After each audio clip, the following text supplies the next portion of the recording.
Hello and welcome back to the Villa Filler podcast. As always, I am your host, Dan Wiseman, in the absence of my good friend and co-host, Dan Morgan, who is still living it up in sunny Orlando. I'm coming to you solo once again today for what has become another big jumbo episode. A lot to talk about today.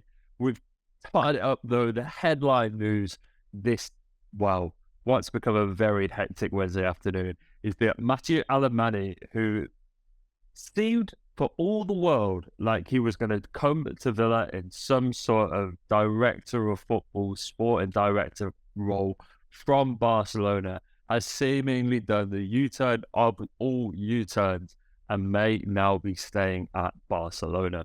It's a very interesting case. As I'm recording it right now, it's all very up in the air. We've got a lot of different journalists saying a lot of different things, but we're going to stick with the one that we know best, the friend of the podcast, Greg Evans, and what he's saying right now with Paul Balus of The Athletic is that he's considering a stay at Barcelona despite an offer from Aston Villa. It's particularly interesting, this U-turn, because Barcelona have already confirmed that he will be leaving the club on June 30th, a year before his contract was due to expire, to pursue a new, and I quote, professional project. He was set to come to Villa to work alongside fellow Spaniard Unai Emery, but according to Gerald Romero, who's a respected journalist out in Spain, he decided to stay at Barcelona, according to Romero, after visiting Birmingham. Now, how true that is, I don't know, but you almost have to laugh. Club sources who have reported to The Athletic saying a meeting with Barcelona President Juan Laporta took place earlier today on Wednesday, in which Alemany confirmed to him that he was reconsidering his position. Villa had offered him a very lucrative offer, and after visiting the training ground, he was at Bodymore. He's considered the Barcelona project as his project, where he's been a director of football at the Camp Nou since 2021 and has helped see plenty of transfers during what's been a very difficult financial period for the club. You'll all remember last summer's transfer window and all of the famed economic levers that Barcelona were pulling left, right and centre to get deals across the line. Seems like he's been very involved in that. There were potential reunions on the line for Alemany at Aston Villa. Damir Vidigani, who was personal coach of Emery out in Villa, worked with Alemany at Valencia.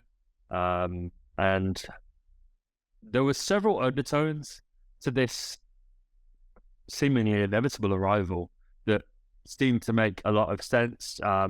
We have a lot of trust in the board now, it feels like, as Villa fans. Chris Heck was another name that's been bandied about, the former head of commercial at the Philadelphia 76ers.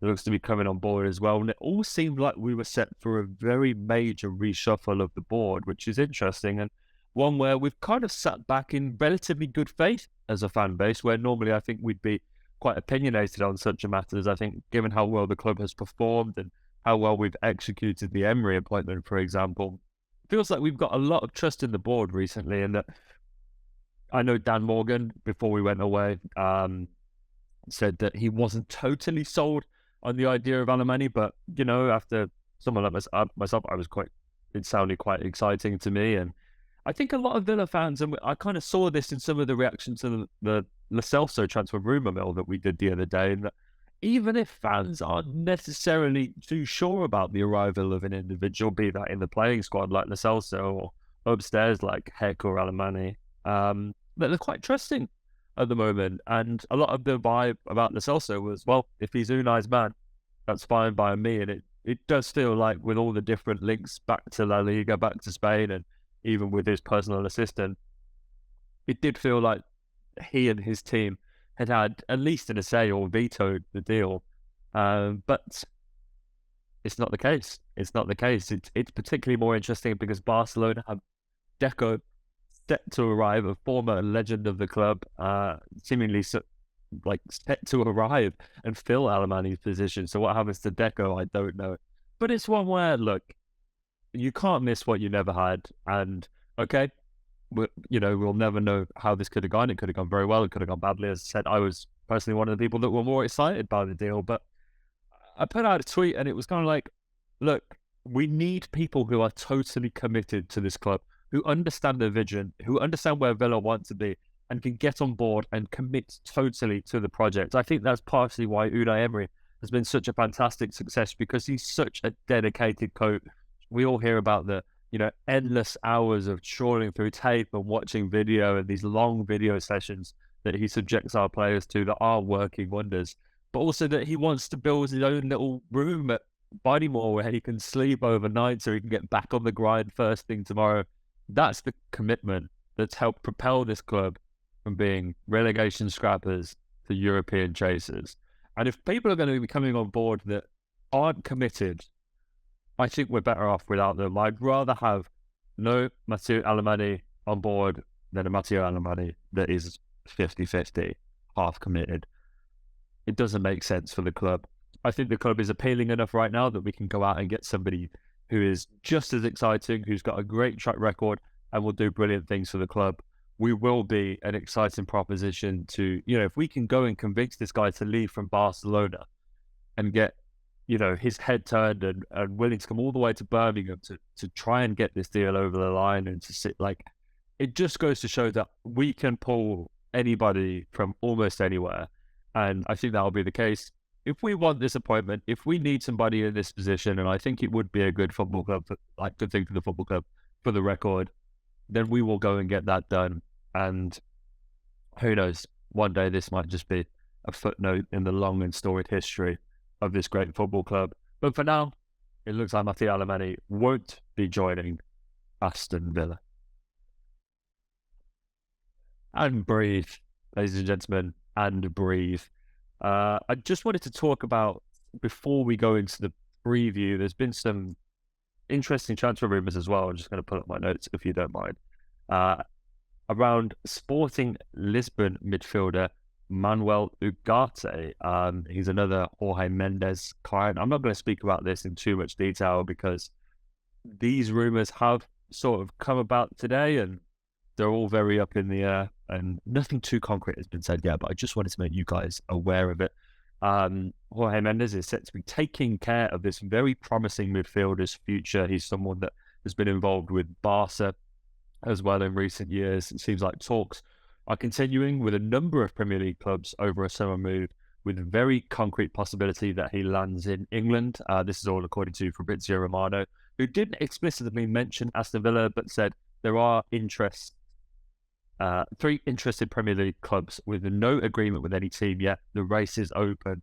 But the big headline is that there is this €60 million release clause. Now, with this supposed war chest that Unai Emery will have access to this summer, we've seen a lot of reports that he could have up to £200 million to spend in the summer. The Sporting Lisbon midfielder may well fall right at the top of his shopping list. He's one of Jorge Mendes' stellar clients. Ashley Priest claimed it's one to watch. Best of luck in your new venture, by the way, Ashley Priest, who confirmed earlier this week that he's going to be stepping down from covering the Villa to such an extent. What an amazing job he's done over the last 4 years, by the way. And said Villa will be bold this summer, and apparently we're in talks with Sporting Lisbon over a move for Ugarte. Lisbon, as I said, value him at €60 million. And so it'll be interesting to see what happens there, and the relationship that we have with Jorge Mendes could prove quite useful. So one to watch. If the rumours continue to materialise, I'm hearing a little bit more about that. I'll do a full in-depth transfer rumour. We'll dive for you guys in the coming days. But there's just so many transfer rumours right now that I can't cover them all. And so, as and when they start to pick up, if they pick up, this is the place to be. And so for the final installment, the final leg of this podcast, we're going to dive into this weekend's preview. And boy, oh boy, I can't believe this is almost like a footnote in everything that's going on this week. It's been a crazy, crazy few months to be a Villa fan. We just have the small matter of a trip to Anfield, ladies and gentlemen. And it feels like we got really deflated as a fan base after Brighton's win against Arsenal. And for the record, I understand it. I get why. It felt like that took a real blow. We needed Arsenal, we needed Newcastle, we needed Man City to do us a favour and go and beat the Seagulls if Villa were going to be able to maintain our real important sense of momentum as we headed towards that all-important final day showdown. But I'm not convinced it's over. I don't share the doom and gloom. I think when we looked at who says it has to be Brighton that we catch, for me, having watched Spurs and how lackluster they looked for 70 minutes on Saturday, who's to say that we can't catch them? And yes, they have kinder fixtures than Brighton do. They play Brentford at home and then Leeds United on the last day of the season. But, I mean, is that as clear-cut as it sounds? Brentford, a side who, they looked pretty comfortable as they dispatched West Ham. They went and beat Chelsea 2-0 at Stamford Bridge not too long ago. They put up a pretty good fight at Anfield last weekend. We saw them contest very well with ourselves just under a month ago, sorry. And then Spurs have the matter of going to Elland Road. Sam Allardyce's lead on the last day of the season with everything on the line. Their Premier League survival. No thanks. I wouldn't like that fixture. I just don't believe it's done yet. But I will say this. I do think I wasn't of the opinion that if we beat Spurs, assuming at the time that Brighton would lose to Arsenal, I wasn't of the opinion that this games against Liverpool was necessarily do or die. But I do think there's increased significance on this game now, obviously, and I do think it's something where we probably have to take something from this game. I don't think a draw would be the end of the world, but as I said, we are relying on a lot of different teams now. We're relying on Spurs slipping up, potentially Brighton getting dragged back into the mix, as our opponents on Saturday have steered themselves, it seems, totally clear of the battle for Conference League or whatever that may be in those 6 or 7 spots, and are now actively chasing Champions League football. It's a game where it's very hard to know what to take from this Liverpool game and what to take of playing Liverpool in general this season, but as I say, it does feel like they've turned the corner. We've only beaten Liverpool once in our last 6 games against them. Liverpool, wrong stat. Liverpool have won 9 of their last 10 Premier League games against Villa, with the exception being the 7-2 win back at Villa Park all the way in October 2020. So if we could replicate that this weekend, I would be very grateful. But if you wanted a stat that could completely flip that upside down, Liverpool have lost 6 Premier League home games against Aston Villa in the history of the competition, only losing more often at Anfield in the competition against Manchester United, who they've lost to at Anfield 12 times, and Chelsea, who they've lost to 7 times. There are some slightly obscure statistics about Liverpool's final home game of the season. They usually win. They've won that fixture in each of the last 6 Premier League seasons. And we've only won our last away game in just 2 of the last 20 seasons. My God, beating Spurs 2-1 in 2020, 2021, and Arsenal by the same score in 2010, 2011. And so whilst those are interesting fixtures, because it proves that when we get into crunch time, we can go away to the big teams and get a result. More often than not, it's a fixture in which we don't perform. But I almost take, I was about to say I'll take that stat with a massive grain of salt, but it's almost like it's the whole box because this Villa side under Unai Emery are so impressive on the road. It's a very big game, Villa fans. It's a very big game indeed. I think if we leave with it empty-handed, something pretty crazy needs to happen in amongst the next few games as we approach that final game of the season for us to still be within a concrete shot of European football. But nothing is impossible. There was almost a side to me that refuses to believe that we've gone on this incredible journey all the way up to fighting for these European competitions and there's going to be nothing in it for the Villa. I hope it's not true. But it just feels like fate has been on our side the last few months. And with how easy I felt we cast aside Spurs the other day, I felt like the scoreline flattered Tottenham in terms of reflection of how the entire game went. You never know, guys. You never know. I think that rounds it all off today. I've tried to cram everything into as short an episode as I can because I'm wearing these solo episodes. You don't want to hear me rambling on too much, but I've tried to make it as good a listen as I possibly can. It'd be one where we can keep an eye on the Alemany situation as well to see how that develops. Who knows? There might be another U-turn. This saga is far from over just yet. And then Manuel Ugarte and some other transfer deals that are sort of rumbling on in those ITK sections on Twitter. You know, the Villa podcast is the best place to stay up to date with all of that. And of course, the post-match reaction this weekend as well. My God, there's a whole lot going on. But guys, just 2 more games. Lock in for the season. And then you know this is the best place to be to keep on top of all of those summer transfer rumours. Dan and I, we go super Cyan. We suit up and we get into our groove in the summer once those transfer rumours start rumbling through. So yes, make sure you like, subscribe, hit that bell icon to be notified every single time we upload.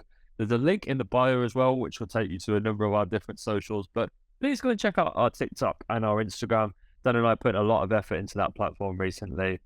We're just trying to give you guys access to bite-sized content if you don't have time to watch the full episode. So go and check that out if, like me, you're a bit busy at the moment. But guys, in the meantime, have a lovely rest of your week. Enjoy yourselves. Stay safe. I'm really looking forward to speaking to you again at the weekend. So for those of you who've stuck around until now, I'm really excited to see you then too. But in the meantime, spread the love, stay safe, and up the Villa.